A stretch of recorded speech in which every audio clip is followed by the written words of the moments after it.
चलिए, एक बहुत ही आम से सीन के बारे में सोचते हैं जो हम सब ने अपने घरों में देखा है।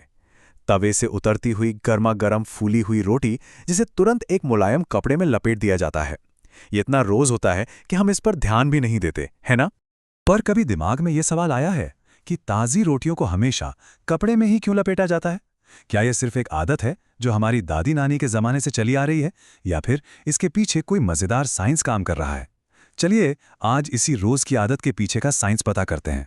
तो सबसे पहली और सबसे ज़रूरी वजह है रोटियों का नरम रहना, मतलब मॉइस्चर को कंट्रोल करना। सारा खेल इस बात का है कि वो कपड़ा गरम रोटी से निकलने वाली भाप के साथ क्या करता है।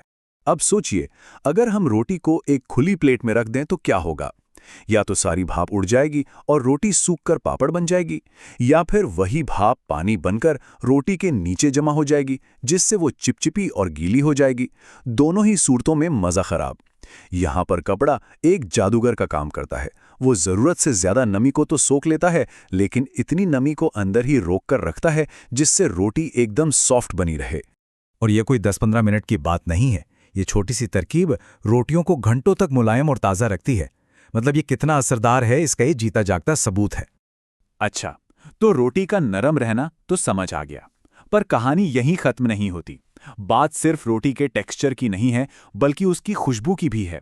एक ऐसी चीज जिस पर हम अक्सर ध्यान ही नहीं देते। तो जानते हैं रोटी की महक के पीछे का साइंस।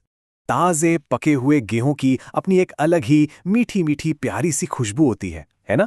रोटी खाने का असली मजा तो उस खुशबू में भी है, लेकिन दिक्कत यह है कि यह खुशबू बहुत जल्दी हवा में उड़ जाती है। और यहीं पर कपड़ा एक बार फिर हीरो बनकर आता है। वो उस खुशबू को अपने अंदर लॉक कर लेता है।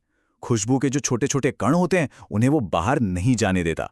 और इसीलिए जब हम घंटों बाद भी रोटी खाते हैं तो उसकी वही ताजगी और महक बनी रहती है। तो हमने रोटी के टेक्सचर और उसकी खुशबू की बात कर ली, लेकिन एक और ऐसा फायदा है जिसके बारे में शायद ही किसी ने सोचा होगा, और इसका सीधा कनेक्शन हमारे पाचन यानी डाइजेशन से है। जी हाँ, बिल्कुल सही सुना।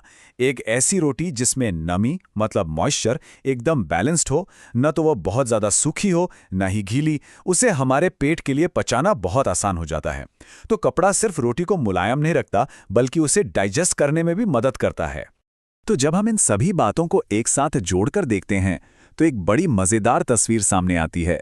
ये जो रोटी लपेटने का काम है, ये सिर्फ एक परंपरा नहीं है, बल्कि ये हमारी रसोई में छिपा हुआ एक शानदार साइंटिफिक हैक है।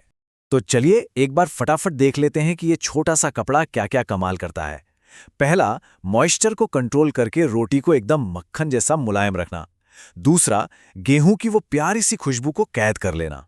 तीसरा, रोटी को पचाने में आसान बनाना। और नतीजा ये कि डिब्बे में रखी आखिरी रोटी भी पहली रोटी जितनी ही मजेदार लगती है। ये बात कितनी सही लगती है कि जिस किसी ने भी ये तरीका पहली बार शुरू किया होगा, वो अपने आप में एक साइंटिस्ट ही तो थे। ये हमें याद दिलाता है कि साइंस सिर्फ बड़ी बड़ी लैब्स में नहीं होता, वो हमारी रसोई में भी है, जो पीढ़ी दर पीढ़ी ज्ञान के रूप में आगे बढ़ता रहता है। और ये हमें एक बहुत ही दिलचस्प सवाल पर लाकर छोड़ता है।